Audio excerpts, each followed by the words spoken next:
Hi, my name is Dr. Brian Curtis, and I'm one of the paleontologists here at Fossil Crates. And today I'm here to talk to you about Allosaurus fragilis. Allosaurus was one of the iconic late Jurassic North American predators.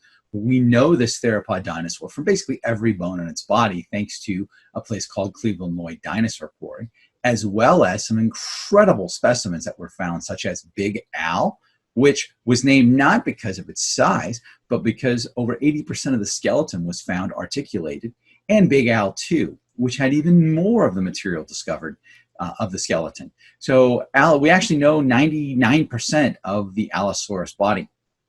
Allosaurus was traditionally was around 25 to 30 feet long on the high side, predator, fast. Its bite, however, wasn't strong like many of the other dinosaurs. It had a relatively weak bite, as low as a jaguar. Now, I say as low as a jaguar has a very powerful bite in modern times, but when you look at the strength of an Allosaurus bite and compare it to the Tyrannosaurids or the Torvosaurids, it just doesn't have the same power. Allosaurus, however, seems to have had the widest opening mouth of any meat-eating dinosaur, probably of any dinosaur. With over 70 degrees, it could open its mouth.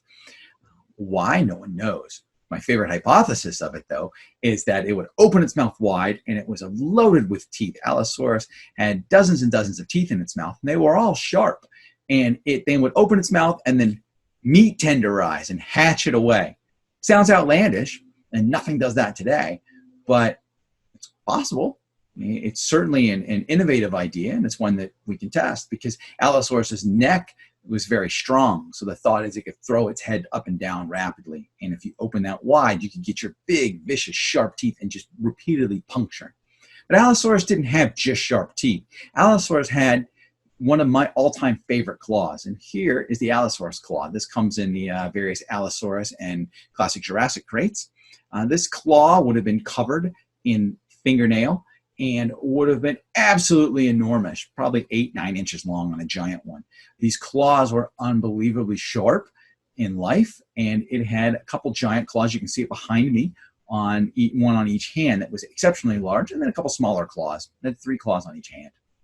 Allosaurus had long arms, and they were muscular, and it had long legs. And in this scene where I'm posing behind him, that's at the Brigham Young University Museum of Paleontology. It's one of my favorite sculpts. You have this perpetual Allosaurus chasing, there's Allosaurus over there, chasing Camptosaurus, one of its prey items.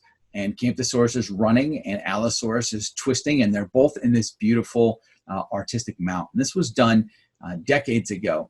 And so this was one of the first, in my opinion, artistic mounts to have been completed. But I digress.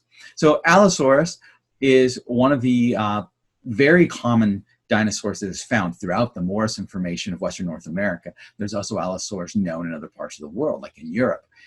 Cool thing about Allosaurus as well is that it has these eyebrow horns, and these eyebrow horns, or these lacrimal horns, they almost look like sunglasses. There's 2 species of Allosaurus, Allosaurus fragilis. Funny enough, it's not a fragile lizard, but it was named a different fragile lizard. And then Allosaurus jim-madsoni. Now, Jim-madsoni was named after a friend of mine, the late Jim Madsen, and Jim Madsen literally wrote the book on Allosaurus, the osteology of Allosaurus. It's still used today by all paleontologists that study Allosaurus. Allosaurus, however, to the Fossil Crates team and many paleontologists, there's a giant version of Allosaurus that got to over 40 feet in length, most likely. It's called E. Panterius amplexus, and it was named by Cope. And it was named off a couple of very large bones. In fact, when he named it, he thought it was a sauropod. And I study sauropods. I came across the bones because 2 authors named Osborne and Mook published a paper where they figure the vertebrae that Cope described and point out that these vertebrae are actually not sauropod, but they are large theropod. And that's all they had to say about it. And I look at them, and yeah, they are much, much larger than Allosaurus, but they still look like Allosaurus.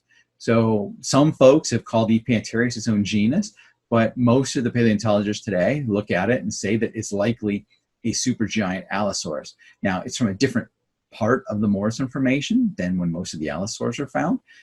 So it could still be considered a different genus by some folks, but regardless, you have an animal that looks really similar to Allosaurus that's pushing 40 feet in length, and it would have been 3, 4, maybe even 5 tons. Allosaurus normally weighs in a little over a ton, ton and a half. A heavy Allosaurus would go 2 tons after gorging on flesh. Lightweight predator in the grand scheme of meat-eating dinosaurs, but not lightweight if he's hunting you. Allosaurus ran fast. He had a long tail that helped him steer, counterbalance the front end, and was overall just one of the coolest meat-eating dinosaurs around. Allosaurus is very common in museums throughout the world because it has been found in such complete ways, and we know so much about it. Allosaurus, you can see right there. These are gastralia. They're stomach ribs. So a stomach allows an animal to, as it eats and gorges, it contains the stomach. So the stomach can expand wider and wider, but that basket keeps it locked in. So it probably had like an after Thanksgiving, after it ate a full amount of food. You'll see stomach ribs in Tyrannosaurus as well. So some of these gorging type animals would have some kind of osteologic limits to what it could actually shove into its gullet. Otherwise, if it ate all that food, it would just be kind of sloshing around. And if it had to fight or do something to defend itself, it's not as easy when you've just got food free flowing around. Or at least that's my thoughts. So I hope you like some of these fun facts on Allosaurus. It's definitely, I'll tell you, my very first dinosaur bone I ever excavated was actually, I flipped over a rock and there was an Allosaurus tooth, the Trimesa dinosaur corpse, the first bone I found in that quarry. And it was unbelievable. It wasn't my first dinosaur bone I found. That was a late Cretaceous hadrosaur toe bone. But my first meat-eating dinosaur experience was finding a pristine Allosaurus tooth. And I realized at that moment I was the first human being to see this 144 million year old tooth. And it was looking at it, and I was looking at it, and it was staring back at me. And it was just a sense of a magic and connection. And it's one of the things I love about paleontology is how you're literally reaching through the past and experiencing something that happened in almost unfathomable amount of time ago. Thank you kindly. Like, subscribe, and leave comments below. Adios.